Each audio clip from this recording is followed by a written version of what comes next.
Welcome to 2 Minute Neuroscience, where I explain neuroscience topics in 2 minutes or less. In this installment, I will discuss Parkinson's disease.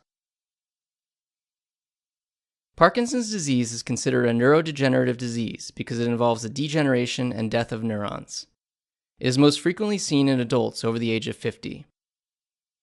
The most recognizable symptoms of Parkinson's initially are movement-related and generally involve a tremor that is worse when a person is at rest, bradykinesia, which is slowness of movement, rigidity, and postural impairment.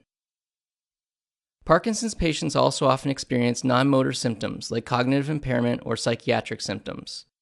The causes of Parkinson's are not fully understood, but a combination of genetic and environmental factors is likely involved. Parkinson's patients have low levels of the neurotransmitter dopamine in the basal ganglia, a group of structures involved with movement, among other functions. These low dopamine levels in the basal ganglia are caused by the death of dopamine neurons in a region of the basal ganglia called the substantia nigra.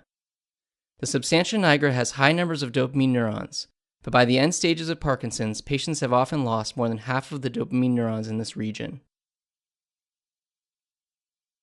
The most common treatment for Parkinson's involves an attempt to restore depleted dopamine levels in the basal ganglia.